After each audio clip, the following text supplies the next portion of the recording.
All right, everyone. Welcome back. Another episode. I'm here with Tag Thompson out of Chattanooga, Tennessee. And today we're going to really learn all about Tag and how he is an extremely successful virtual investor. And we're going to learn, what he is doing to have consistent success. So Tag, really thankful for having you on the show today. Thanks so much for coming on. Yeah, I'm excited, Greg.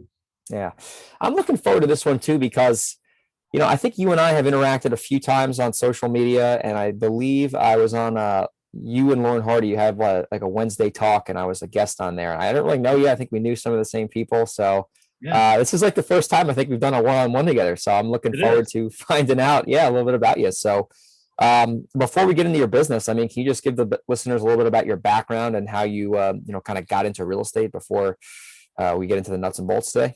Yeah, so I'm actually pretty new to real estate. I've been an entrepreneur for 20 years. Sold my first business 20 years ago, last month actually. That's awesome. I sold, yeah. So I've been in a lot of different industries. I've had restaurants, I've had clothing stores, I've had data centers, and a lot of my time was spent in animal medicine. So I actually owned animal hospitals for a large portion of my career, and exited the animal medicine world in 2017, and then early 2018, my current partner and good friend David Olds and I kind of had the idea of doing wholesaling on a nationwide scope, which at the time nobody was really doing. So we failed a whole bunch over the next 2 to 3 years and trying to just figure out by trial and error how to do that. So my again, I'm not a real estate expert. I'm an economist by education, and so I bring some of that understanding to the table, but I'm not a big landlord. I have no really desire to have a bunch of rental properties.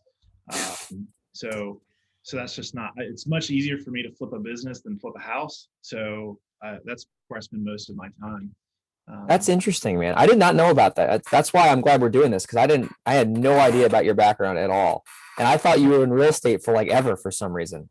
I'm going to change this background, by the way. This blur sucks. I'm actually in the middle of renovating a apartment, talking about rental properties. Yeah. I'm moving into one of my damn rentals and I'm renovating it. So in the interim, I have to stay with my parents, which is embarrassing. So I'm in their old ass basement here, just, with a bunch of junk behind me. We'll just pretend it's an ironic background. Yeah, it's an interesting background. It's like the old, trophies and books on the shelf here. So anyway,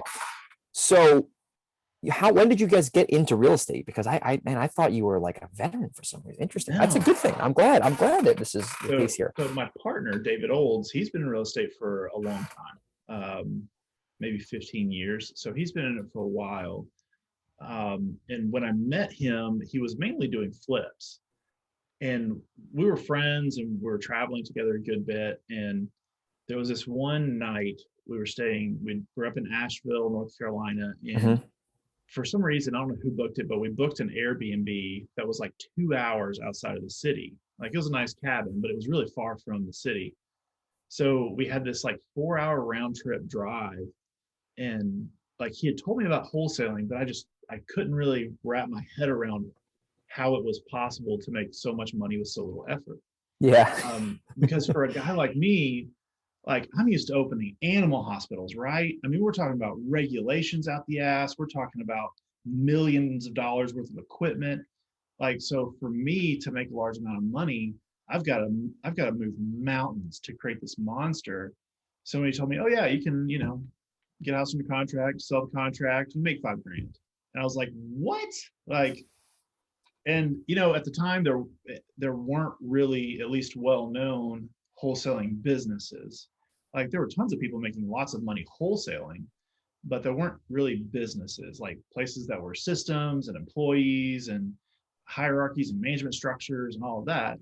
So when I heard about how these transactions happen, immediately my brain started just 90 miles an hour. How can I turn wholesale assignments into a business that's scalable, replicable, in the end, hopefully sellable, to where I can actually sell the business to somebody else? Yes, and I'm happy you brought that up, because that is what I see, and I'm a little guilty of this myself. I'm a lot guilty of this myself. a lot of the businesses, if they're not doing a lot of volume, they're not, that's like, at least on the fix and flip side, because there's more just moving parts, on the fix and flip side. It's hard for a lot of people to sell those businesses. But once you simplify it and systematize it enough, like what you guys are doing, which I'm excited to get into, that's when you have a real actual asset that's producing cash month after month after month. You mentioned you didn't like rental properties, and I can tell you right now, I just started getting involved in them over the last year, and they are not as cool as people make them seem. I think everyone says like, oh, you just get a bunch of rentals and you're going to be set. That's BS, because if you want to get a good deal, like, you got to go off market. And I buy a lot of rentals for myself with bad tenants, and I have there's actually nothing for me to say about that, because I think about that and I already start getting stressed out because yeah, I'm like sweating. So I've always told people you should focus on flipping houses and wholesaling before you start to get into rentals, because rentals are more of a depreciation, wealth preservation thing. You're not getting rich at $200 a month on a refinance single family house. It ain't happening. Anyway, so with that out of the way, just yeah, I mean, there are people out there that have, I don't know, rental properties are practically impossible to make short-term money on. They're just 100%, dude. That's so true. And all the work is in the short term. So yes. if you think that you're going to get rich in the short term with rental properties, somebody's lying to you. Mm-hmm. But if you can get rental properties, if you can amass 50, 60, 70 of them and hold them for 20 years until all the mortgages are paid off, then you've got an astronomical amount of cash flow. Yeah. But for me, as a person who's been able to build businesses that become incredibly lucrative way faster, like the idea for me to sit on an asset for 20 years before it really starts to pay off. Yeah, right. It just makes me uncomfortable. Like, boring. Yeah. So that's awesome, man. That's awesome. So what did you like? What is your business? Let's start with this. What does your business today look like on the wholesaling side on a national level? And then the hell's going on in here? Is there a bat in there? I don't know. Maybe there's raccoons in my rentals talking about that. I had the pest control there the other day, so that's been a nightmare. But anyway, so what does your business look like on a 30,000 foot view today as we're having this conversation? Yeah. So we're based in Chattanooga, Tennessee. Every wholesaling business kind of has two sides. We have our seller side, which is True Offer, and then we have our buyer side, which is Nationwide Property Liquidators. So we operate in 38 different states. And wow. The ones that are missing are really the non-disclosure states. Not that you can't wholesale a non-disclosure state, it just slows us down. So, so we really try to focus on the areas that we can push through our system with little friction. And you throw a non-disclosure state in there. Well, now we have to get a different type of software. Now we have to make more phone calls than we normally would. Well, there's plenty of other states that you can wholesale in that you don't deal with that stuff. So yeah, we wholesale in 38 different states, and we've got a team of acquisition managers, lead gen people. Everybody's in house. I don't have any VAs. That's smart for us. So, once every 6 months, I'll talk to somebody, and they're like, "Yeah, man, I got 6 or 7 VAs. Things are going well." But my strongest skill set is leadership. And within that, I have to be near people. Like, I can't have a Zoom call once every week, or like, I've got to be with you. Like, we've got, like, inspiration is an important part of leadership. It's hard to do that when they're not with me. So totally. And we pay very well here, and I would put the production, like, compare it dollar for dollar. I'd put my people's production against any VA anytime, period, without a doubt. I 100% agree. I 100% agree with that. I had VAs for a long time. And this year, actually, in 2021, I said, I'm hiring a real assistant, like legit assistant. And I'm not going to be cheap. I'm not going to go look in Costa Rica. Nothing wrong with that. I'm going to hire someone in the US. They can be virtual, because I do a lot of virtual stuff. And man, that has been probably one of the best business decisions I've made all year long. Just paying up for talent and not getting cheap, because there's a price for everything, right? You get what you pay for at the end of the day. Just like a rental property. Oh man, I am getting just thinking about that. We're filing our doing the eviction. Oh, The I know. attorney, dude, rentals are a nightmare, man. I mean, at least from I buy these cheap houses that are, it's a very stressful because with New York, basically, a little side note, it's very difficult to do business in New York. It's kind of like California, which is the two areas I happen to decide to do business in, but it's very hard to get a tenant out. So you really don't have a lot of leverage as a landlord. So that's why I'm like all pissed about it. Like if this was Texas, they'd be out in 2 weeks. Oh, yeah. But yeah, New York, California, good luck with that. So anyway, so you said you're wholesaling in 38 states. So you said a non-disclosure state, just so the listeners, maybe they're not aware of that. I know what that means, and I'm sure some listeners know what that means. What the heck is a non-disclosure state if someone's never heard of that? Yeah. So all of the data that every real estate investor pulls to market, right? So we pull a list of data to market, right? So we pull these lists. Well, all that information is public record. That's whatever software or company you use basically collects that data, aggregates it to where it's like consumable for you as a real estate investor so that you can do your thing. So it's all public data, right? So, but some areas in the country, some are full states, like the state of Mississippi. They're very closed book about real estate transactions. So they don't disclose, they're non-disclosure. So when a property sells in Wetumpka, Mississippi county, I don't even know if that's a county. We're going to say it is though. When somebody does a real estate transaction there, especially one that's not listed in the MLS, there's no way to find out information about that transaction. Like it's completely, don't report it to anybody. Like you can file a FOIA or whatever to get some information, but they don't just publicly list that information. So those states, and because as a real estate investor, the most valuable asset I have is like real comps, like real properties to compare that with. If I get a property in Wetumpka, Mississippi, I don't know what properties around there are selling for. I just don't know. If you have MLS access, you can see maybe what some things were listed for, but you don't know. So you're making too many assumptions. So non-disclosure states are where they simply don't disclose real estate transactions publicly. Isn't Texas a non-disclosure state?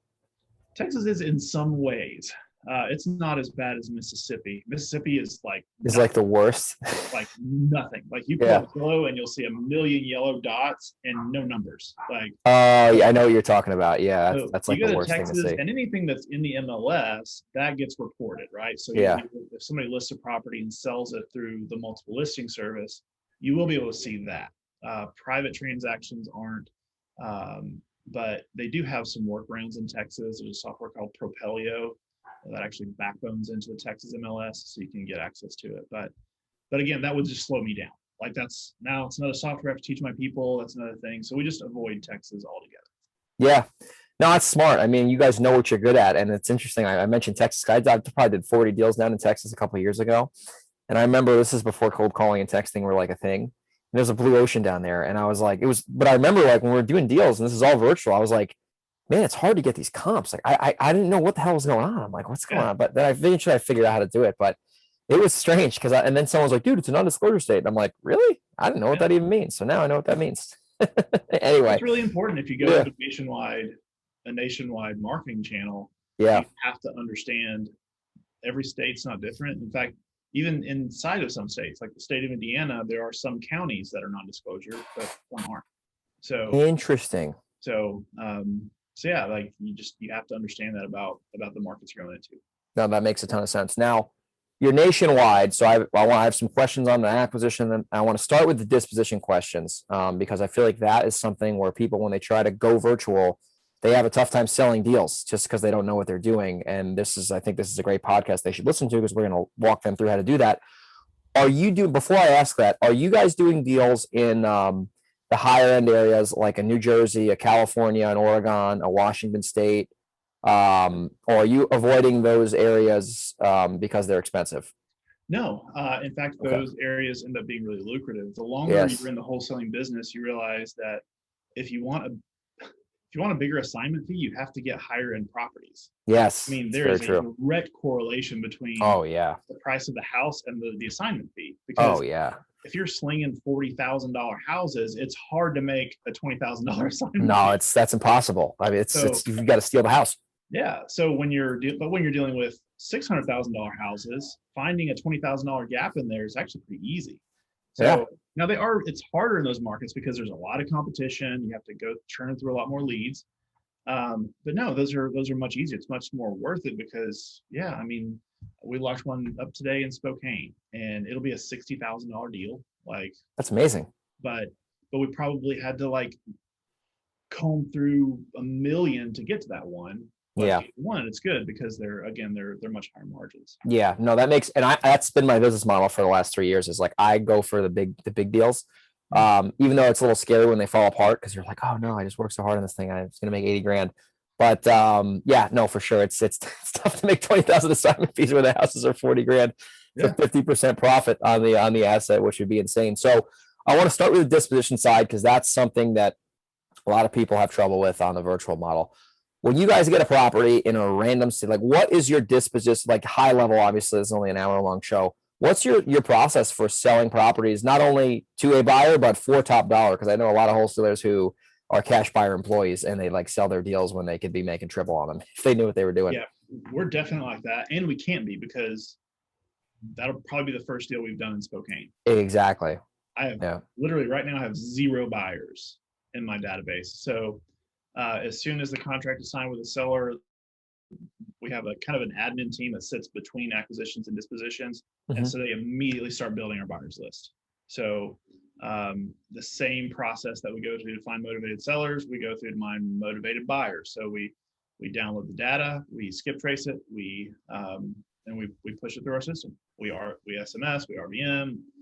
We don't RVM sellers, but we do RVM buyers.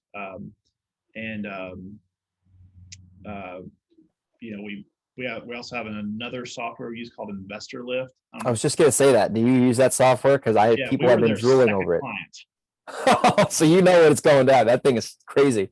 Yeah, it's so powerful. It's good. The thing that's really good about it is the ability to have it's called cartel mode, which basically allows me to hook in with other people that are also in the cartel. I hate the language, by the way, but like other people that are in the group. And if you've got buyers in Spokane that are already vetted, like now I have access to them. And if you get a deal in an area that we already have buyers, then you get access to ours.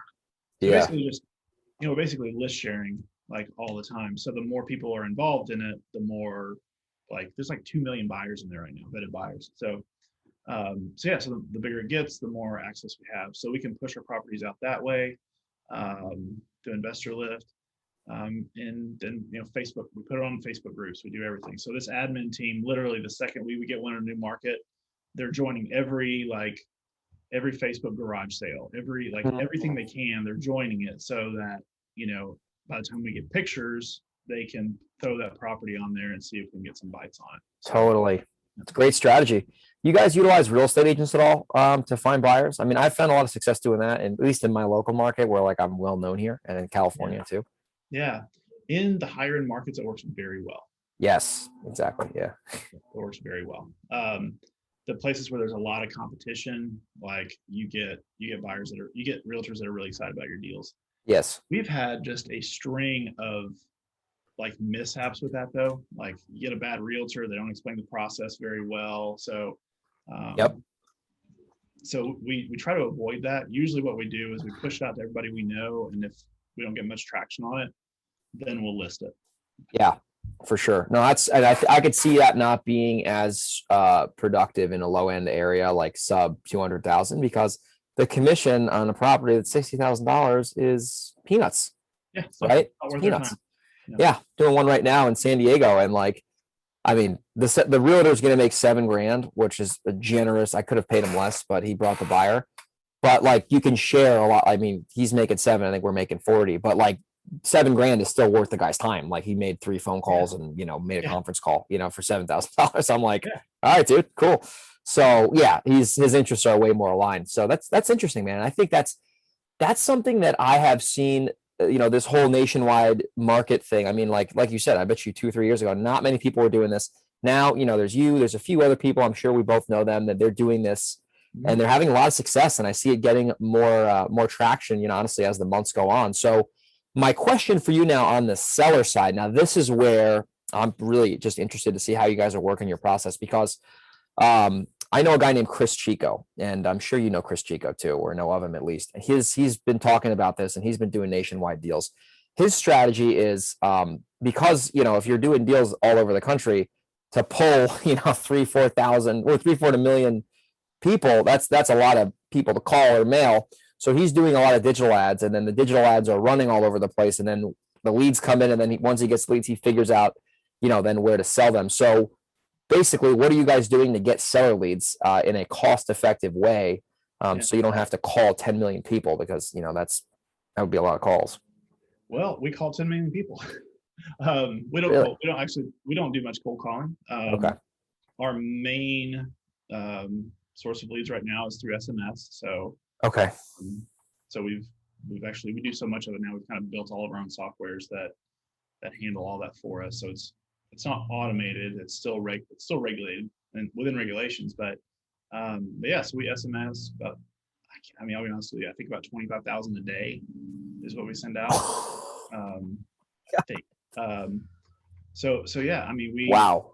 We again, and we have our system is very regimented. When we go into a market, we pick vacants first. If we get a bite on a vacant property, then we immediately pull an absentee owner list, and usually we'll get a couple bites on that, and then we'll pull a couple of other lists after that. So because if you have one deal in the market, it's good to have two, because there's always that way when you're trying to sell one, hey, if you don't like that one, how about this deal? So you've got something to pivot to.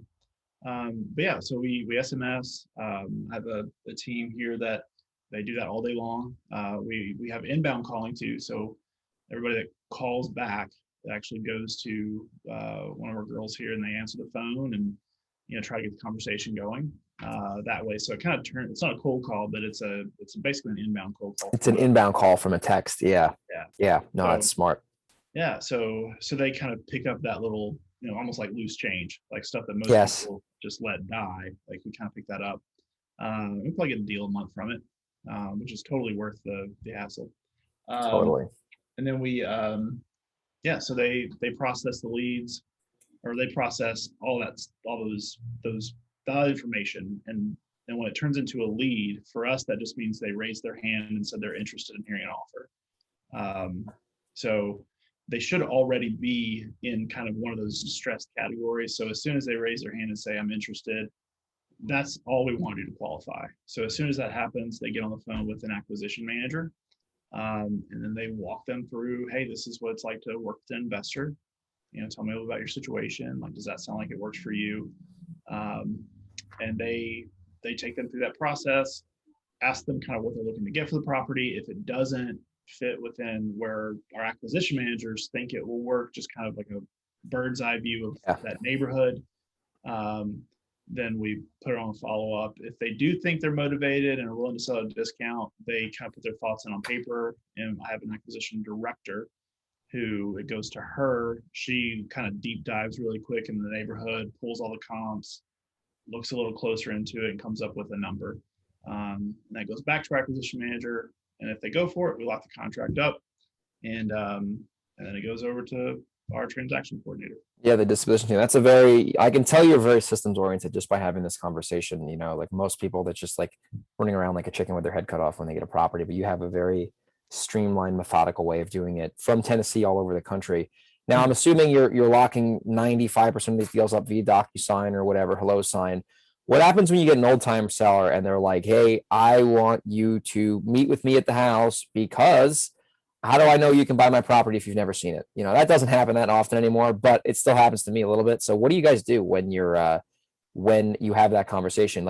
And also, do you tell them you are not living in the area, or do you just not bring that up? And then this is one of the things I talk about a lot. Like, because wholesaling is hard for sellers to understand. Yes. Your acquisition managers will, or even if you're doing it yourself, like you feel a little timidity about trying to explain how this is all going to work, right? So we tend to be a little cagey and like, don't worry about that. Like, no, we're very honest. Like, no, we can't come out and see it. Like, I'm in Chattanooga, Tennessee. Like, we do this every day. It's a process that we're very used to. Well, here's what's going to happen. Once we sign this contract, we're gonna send somebody out there local that's actually going to take pictures of the property and do kind of a quick inspection, just to make sure that kind of what you and I agree is the condition of the property is actually the case. Makes sense. So basically, you just pivot away from that and tell them what's actually going to happen. And usually, that's where the objection lies: is I don't understand your process. How can you buy my house if you're in Chattanooga and I'm in Spokane? So that's their objection. Like, it doesn't make sense to me. So usually if you just pivot and explain to them that's actually going to work, they have no problem. Totally. It's all about those expectations too. Like, especially with showings, I've learned, like, I had a property that I think it looked like a Congo line going in this house. It was out in California in the ghetto too, at night. So that wasn't helpful either. But I told the tenant, I'm like, hey dude, like, it's going to be nuts here for like an hour. Your family's got to leave. I got to get my guys in here, and it's all good. And we did that. He wasn't pissed. He wasn't ecstatic. And then we did the same thing last week. I never saw the house, but it was, I told the seller, I'm like, dude, pandemonium's going to go down in your house for an hour. After that, we're good. And he's like, all right, that's cool. And literally there was 15 people at this guy's house, and there was like, it was a disaster in there. And, he wasn't pissed. He wasn't calling me saying, oh, what's going on? But every time someone doesn't set those expectations and the seller is not expecting there to be people there, it always gets nasty. And that's when deals die. I'm sure you guys have, realized that as well sometimes. If you know you're going into a hard situation, always pitch higher on how hard it's going to be. Oh, yeah. Like, always, this is going to suck. Like, I'm going to go and tell you, like, you're going to hate this. Yes. And then they're going to come back and be like, oh, all right, that wasn't as bad as I thought it was going to be. Like, so you're setting the expectation high for disappointment, but you're not meeting that expectation, so they feel fine about it. That's so true, man. Chris Voss tactic. He talks about that with, like, if he ever wants to get a late checkout, he always says, God, I feel so bad that I have to even ask you this. I'm so embarrassed. Like, so he'll go above, like, oh my God, this is going to be so terrible. And then he'll be like, is it okay if I get a late checkout? They're always like, oh, of course, that's no problem. Like, yeah, because they're thinking there's a dead body in the hotel. And then he's like thinking, yeah. And then they're relieved. Like, they're relieved that it's just a late checkout rather than like seeing the inconvenience of it. Yes, that's so true. What does he call that? I think he called Bending Your Reality or whatever. Like, I forget that. I love that book, dude. That's a helpful book. I got to re-listen to that thing. I've probably listened to that thing like 15 times. I haven't listened to it in probably like a year, and I got to get back on my horse, because every time I listen to that deal, I'm just like, I want to go out there and just crush it. So, man, that's awesome. So you guys, I'm super impressed. We got your operation. So I want to ask you a couple not like personal questions, but like, you didn't come into this business like a new, hungry real estate entrepreneur. They've never had a business before. Like, they're just learning how to be an entrepreneur. So what was the number one thing that you saw with real estate that you knew that you could, that really attracted you to want to get involved, because you come from a more sophisticated background and you were able to see real estate more on the business side, not on the real estate side? Because I think a lot of people, they think of real estate is just the tool, right? Like, we could be flipping insurance policies, we could be flipping headphones here, right? But you looked at real estate from a business on day one, versus 95% of people look at real estate and they are the technicians, and they don't look at it like a business. It takes them years and years and years and years. So, like, what about real estate got you like intrigued? Besides the money, obviously, we know the spreads are big in this business too. Yeah, no, that's a great question. I wish more people would ask me that. Thank you. So what got me really excited about it was my understanding of like scale. Like, if I have a superpower, it's understanding how things can scale. And the first thing that I understood, which I see so many wholesalers failing at, is understanding that to scale any business, you have to appropriately leverage human capital. Any business, I don't care what the business is, if you can't lead people, you can't scale. Because there's only 24 hours in a day. You only have a certain skill set. It doesn't matter how much money you have. You can't leverage that money at the same way that you can leverage people. So my understanding of, as soon as I saw the revenue capacity inside wholesaling, and granted, at the time, our average assignment fee now is $17,000, I think. It's amazing. At the time, it was like 4. Like, so my understanding has changed, but even at $4,000, it blew my mind. Like, okay, so immediately I'm like, okay, we get people in lead gen, we get people in acquisitions, we start hiring disposition people, we get an admin. Like immediately, as soon as I started seeing how the people involved could actually do the work. And my role is just to lead. Just Mm, is just to lead them and continually put our culture inside them so that they understand and have a long career at our company. So that's the potential I saw immediately in it. Was not like, oh man, I can do 100 deals. For me, it's, oh, I can have 30 people on my staff, yeah. and those 30 people can do 100 times more than I can do on my own. 100%. So so yeah, and so many people can't understand the power of leveraging human capital, like, and it drives me crazy. So I can call my bank right now, right? I can be like, hey, Bank of America, it's Tag. Go take the phone in to the safe, and I want to talk to my money. And so they take the phone to the safe, and I'm like, hey, money, man, like, I really appreciate how hard you're working for me. Like, it really, like, it means a lot to me that you would like choose to like be on my team and be my money. Like, it really means a lot to me. I really appreciate you. Like, I want to invest in you too. Like, I want you to tell me like what your goals are, money, and how can I help you accomplish your goals? I can do that with my money. And first of all, everyone's going to think I'm a crazy person. But second of all, it's going to have absolutely no effect on my money, like zero. Mm, It won't affect it. However, if I go out here and talk to my team that way, they're going to work harder for me. They're going to work longer for me. They're going to stay with me longer.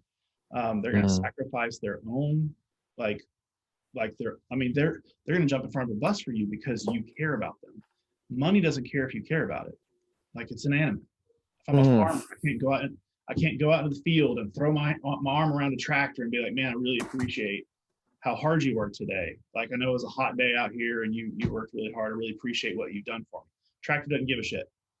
But you do that to a person, and the next day they're going to be up early. They're going to be there with you. They're going to work harder, and you literally had to put no money into it.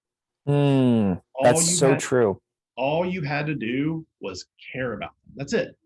Like, there is no other type of asset that you can leverage like you can leverage human capital. You can't do it because it's free. This is what drives me crazy about people who don't invest in their people.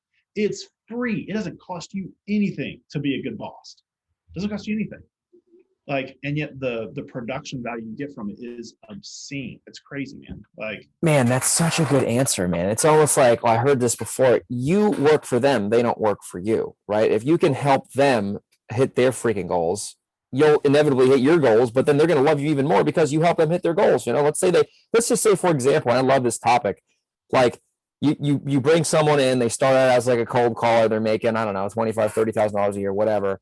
If you can show them a direct path to hitting six figures, which is obviously possible in this business, you can literally change their life. A, they'll make way more income. B, they'll grow as a person. And C, it'll ultimately help you and them get to the next level, right? But that's a thing. And I'll tell you what, Tag, this is where I mean, I've made this mistake. A lot of other people have made this mistake. I think when you get into, I got into this business ass backwards. I was 20 years old. I didn't know what the hell I was still in college. So I had to learn how to make money before I had to learn how to lead. So now that's a skill that I've been working on over the last year or so. And I wish I started working on that leadership skill earlier because I was so focused on the technician skills of lead gen, making offers, negotiating sales. But at the end of the day, I found in this business, obviously you got to do those things. But like you said, if you have 30 people doing 60% of the effort, that's going to collectively kick someone's ass who's doing 100% and they're way better than them because there's just more people doing more volume. You know what I mean? absolutely. Yeah, Yeah, that's absolutely. interesting. And it's really interesting when you think about how, so we have this tendency to, especially when I see it a lot in people who maybe, like, I've been wholesaling deals and maybe I did 10 deals last year and maybe I made 60K, but I can't get past There's that that line. barrier. Yeah. Get past that line of like, I want to quit my job, but I just can't quite get there. Or like, or I want to, like, maybe you did quit your job and maybe you're working on like a husband and wife team and you're like, man, we really want to hit 200K, But you just keep getting stopped right there. That line always represents every single time, man. I'm telling you, every single time represents your inability to get people on board with your mission. Every single time, like So your true. inability to bring somebody in and have them take the things away from you so that you can focus on higher revenue producing activities every single time. I mean, I've talked to hundreds of people in that position, and 100% of the time, that's the problem. Man, I'm trying like usually it's this. Man, I've tried to hire VAs to do cold calling and it just doesn't work. Yeah, because they suck and they don't believe Yeah. in you. Like Yes. they suck and they don't believe in you. Okay, so there's your problem. Like you fail to leverage human capital. Like I've got people out here that because I care about them personally, like I can tell you what they're into. Like I can tell you what their kids' names are, when their kids' birthdays are. Like I'm going to their kids' birthday parties. Like when they have a hard time in life, like I'm the guy they call. Like, and because of that, they will not leave me. They Mm. work harder, they produce more, they listen to me when I give them feedback. When I tell them, hey, do this instead of that, they do it without question, without pushing back. Like, and all of that, how much did it cost me to do that? $0. Totally. I could have paid a high price consultant to come in here. I could pay them more, but I don't have to because So true, man. they're on board with the mission. So So true. That's so true, and it's such a powerful skill. And that's you mentioned something in that was brilliant, by the way. Doing higher level revenue generating activities. So what is your opinion on, as a leader, right? Like we're talking about, and we have a lot of advanced people listening to the show as well. As a leader, if we had to boil down to, let's just make it simple for this podcast's sake, 3 high producing revenue generating activities as a leader, what would you say 3 of those things could be? Because maybe there's more, so I'll have you pick your favorite ones.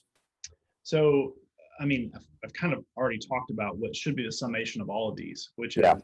my job isn't to develop my business. My job is to develop my people. Dude, Actually, that's I saw a gold. video about this morning, like talking about so many people focus on every team member you have is like a little tree, right? And you focus so much on the fruit and not on the roots. Like my job is to focus on the roots. Like, so that's funny. Like right before we started, my acquisition director walked in. We had a weird property, and she was like, "Hey, can you look at this property? It's kind of weird. Like I don't really understand the comps very well." I was like, "Well, what did you think about it?" She's like, "Well, I think we can probably do like 120, 125." I was like, "Okay, I'll take a look at it." She walked out of the room. I didn't even pull the property up. I don't even know what it is. I was just like, "Hey, I think you're good on that." Like, she's better at me then. Like, she's better at me at that than me at that. So I don't want to have a hand in it. Like, she literally all day long, all she does is comp properties. I'd never do that anymore. So she's the expert. I let her do that. So I don't need to develop her skill in that because she's bad. I would slow her down. Yes. Like, I might teach her something that's bad. Like, Yes. so my job is to develop her as a person, make sure that she has the right resources, make sure that this job and her role falls in line with the river of her life. It's a great book about this. Like, as a leader, the more you try to take people away from, call it fate, call it destiny, whatever, but the more you try to bend people away from their personal destiny to make it conform with your business, the worse it'll get. So my job is to constantly say, hey, like, what's your long-term goal? Like, does this job fit with your long-term goal? And honestly, even helping them find it. So that's first, is develop them as a person, not even your business, like as a person, help them develop them as a person. How can we help them be more organized in their life as a whole? So it's a very holistic approach to it. Because somebody can't be disorganized in their life and organized in your business. Yes, that's so true. How you do anything is how you do everything. Absolutely. So we have to help them. We have to develop them holistically. This is what I'm talking about with the roots. Like, I'm not worried about the fruit yet. The fruit will come if the roots are good. So I spend all my time, first of all, developing them as people. The second thing is really having them be my feedback for understanding. Like specific would be like, what are sellers telling you recently? Like, they're kind of my ear to the stuff that I'm not doing.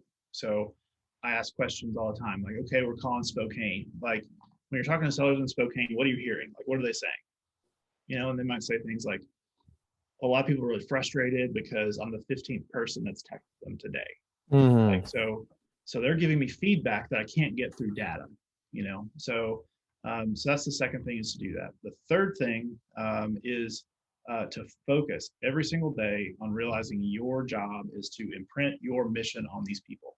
Like, you need to inspire them to get on board with your mission. And if you don't have a personal mission, you got to start there. Mine, ask anybody in my company and they'll say, hey, what's Tag's personal mission? Any single person, every single one will say Tag's personal mission is to be the best employer in Chattanooga. I love that. And you're so clear and vivid about that too. Number one, like, I want to be the best employer in Chattanooga. And that's a mission that they can get on board with, right? Because that affects them directly, Yes. So they want me to be the best employer in Chattanooga. Yeah, because it's mutually beneficial. Yeah. So your mission has to be like that. If my mission were like, man, I want to make $1 million this year, they don't give a shit. Like, that has nothing to do with them. Yeah. So your personal mission has to be something. It has to be something you believe in. You can't just steal mine. Like, it's got to be something that you really do believe in, that they can get on board with. And every single day you spend a lot of time, like, imprinting that mission on them, reminding them that's what we're here about. That's what we're about. That's what we're about. That's what we're about. So those, for a leader, are the most important things you can do in a company. Because those, again, I'm all about the roots, not about the fruit. I'm not worried when I say revenue producing. That's what I mean. That is revenue producing, because that is like you're simplifying it down to the core, which is, if you help them grow in their life, they're going to grow in their job. And if they're going to grow in their job, they're going to do the things that matter. And if they do the things that matter, the results will be there. So you're looking at it from a higher level perspective, not just like, hey, when you cold call, talk to them in Spanish. I'm making a joke. It's like, it's not a tactic. It's a principle. You're principle based, not tactic based. Yeah. I can tell that. Or, hey, you're making 50 cold calls a day. I need you to make 65. Yeah. Like, that's not my job. Like, I have a manager that does that stuff for me, because that's not a revenue producing activity. Like, so anyways, like, that's true. That's awesome, dude. That's awesome. Well, listen, I could talk about this all day. I want to definitely respect your time. So as we start to wind the show down, I try to keep them, 50-ish minutes, 45 minutes. Man, this has just been a great conversation. I think a lot of our listeners are going to be like, wow, I got to listen to that one again. So if people want to, get in touch with you, like, what's the best social profile for them to check out? And we'll make sure Anna, my assistant, who's a great person on my team, she's listening. We'll have her put that in the show notes. So what's the best social handle to have people find you on? Yeah, I'm really active on Facebook, but that's a terrible way to Facebook, what's social? Yeah. That's a terrible way to get in touch with me, because it's just too crowded. I get way too many messages and hardly ever answer it. But if you reach out to me on Instagram, I'm the wrong tag is my handle. So you can reach out to me there. It's the best way. The wrong tag. That's awesome. And then also I wanted to say, what is a website here that they can, if they want to, learn how to, become a better leader, if they want to just kind of get into your world, what is the best website for them to check out if they want just more interested in about what you might have to offer? Yeah, if you want to go to realfounders.io, that's kind of like my website, talks a little about me, kind of introduces you to my philosophy of leadership and that whole thing. So realfounders.io. Awesome. I will make sure that is in the show notes as well. I have a quick question for you about this IO thing. I see so many people now. I mean, what is it, 2021 now? It's halfway through the year. Is this IO a new trend that I got to get on here? Because I see all these IO. What is that? Like, is there? I don't know. It's a lot of it's kind of a tech thing, because IO is a symbol for on off in some tech stuff. But there's so many people out there that are just buying domains and sitting on them. Like .com, getting a .com is almost impossible. So interesting. So yeah, a lot of people are pivoting to IO. Interesting. That's interesting. See you later. Yeah, that is interesting. I bought a domain last night. I think bookacallwithgreg.com, and it was still there. But anyway, maybe I'll go greghelbeck.io, and we'll see how that goes. So listen, Tag, it was an honor having you on the show, man. You provided a massive amount of value for me and for my listeners, and I'm sure some people will be reaching out to you soon, man. Take care. Awesome. Thanks, buddy.